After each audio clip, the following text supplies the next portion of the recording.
আজকের রেসিপি দেখে কেউ অবাক হবেন না, কারণ আমি নতুন নতুন রেসিপি করতে খুব ভালোবাসি। এজন্য আজকে ইউনিক স্টাইলে নতুন একটা বড়া রেসিপি করলাম। আশা করি ভিডিওটি ভালো লাগবে। A few moments later. 100 গ্রাম পরিমাণে বাদাম নিলাম, 250 গ্রাম পরিমাণ কাঁঠালের শুকনো আটি, 200 গ্রাম পরিমাণে মুরগির মাংস দিয়ে দিচ্ছি ব্লেন্ডারের মধ্যে। ব্লেন্ডার করে পেস্ট করে নিয়েছি। দিয়ে দিচ্ছি 2টা ডিম,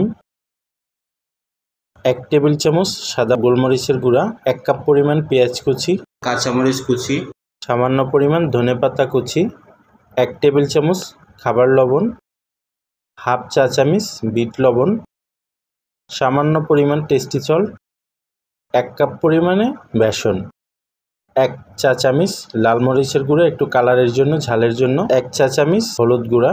এবার হাতের সাহায্যে ভালো করে মিক্স করে নিব। পাল্টে মাখাজোকা করে নিতে হবে, কোনো উপকরণ যাতে বাদ না থাকে, সবগুলো একসাথে মিক্স হয়ে যায়। মিক্স করা শেষে অসাধারণ একটা কালার চলে আসছে। প্যান বসিয়ে দিচ্ছি ভাজার জন্য, দিয়ে দিচ্ছি তেল পরিমাণ মতো। ডুবো তেলে ভাজতে হবে, সেজন্য তেলটা একটু বেশি দেওয়াই ভালো।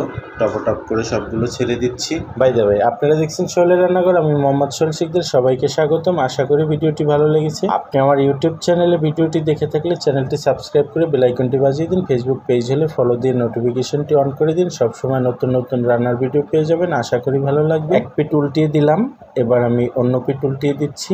বারবার উল্টিয়ে পাল্টিয়ে ভাজতে হবে, কারণ বেশি ভাজা হয়ে গেলে পুড়ে যাবে। অনেক সুস্বাদু এবং স্বাস্থ্যকর। আমার পরিবারের প্রত্যেকটা সদস্য খেয়ে আমার প্রশংসা করেছে। আশা করি আপনি ট্রাই করলে আপনার পরিবারের যে খাবে সে আপনার প্রশংসা পঞ্চমুখ হবে। আপনি একবার ট্রাই করে দেখবেন অবশ্যই বাসায়। আমার কথা মনে রাখবেন, আমার ভাজা হয়ে গেছে, একটু লাল লাল করে ভেজে নিয়েছি। একটা গোপন কথা ভাস করে দেই, ভাজতে ভাজতে আমার পরিবারের সদস্যরা সবগুলো খেয়ে ফেলেছে, মাত্র এই কয়টা বেঁচে আছে।